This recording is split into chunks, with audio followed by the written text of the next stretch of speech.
The U.S. Army Transportation Museum at Joint Base Langley-Eustis, Virginia, may be the only institution of its kind in the world.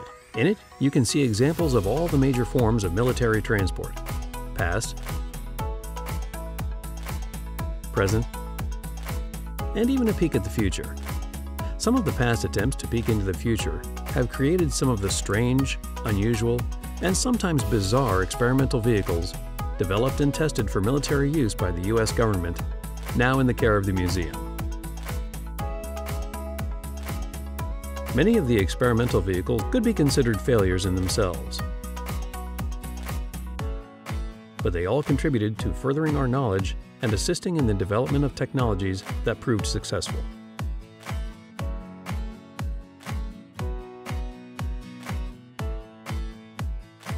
Take, for example, the flying saucer, officially called the Avro car, developed in 1952 to be a supersonic fighter bomber for the Canadian military. It was abandoned as too costly. Picked up in 1955 by the U.S. Air Force and the Army, it was originally intended to serve as a weapons platform or a subsonic all-terrain troop transport and reconnaissance vehicle. During flight tests, the Avro car reached speeds of 35 miles per hour, but became increasingly unstable at altitudes of more than 3 feet.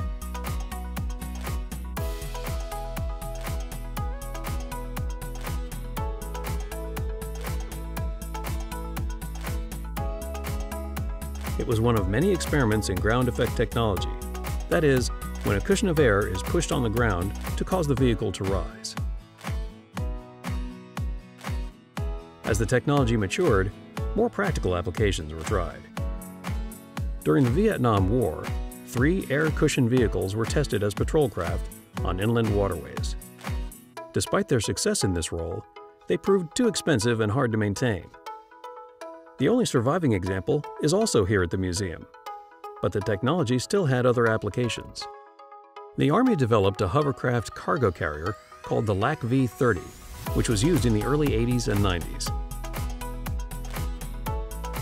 The Navy employed ground effect for its landing craft air cushion, which helped revolutionize the concept of amphibious assault, carrying troops and cargo over any terrain during military operations. It is anticipated to remain in the inventory beyond 2030. Another variation of this technology was applied to aircraft. The Marine Corps AV-8 Harrier was a direct result of the experimental testing of the concept behind the Avro car.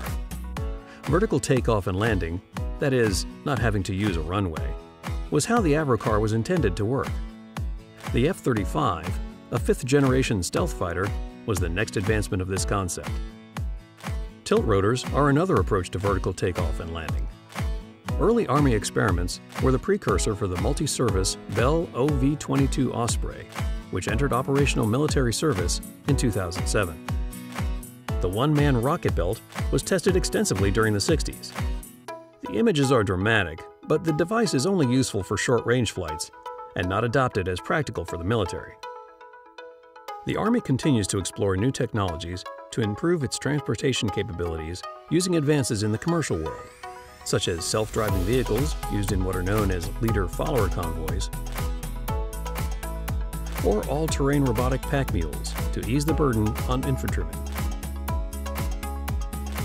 The goal is to find systems that are efficient, economical, and safe in the unique military environment. The U.S. Army Transportation Museum at Joint Base Langley-Eustis serves as a sort of technological graveyard for the military, a place where today's reality meets yesterday's science fiction.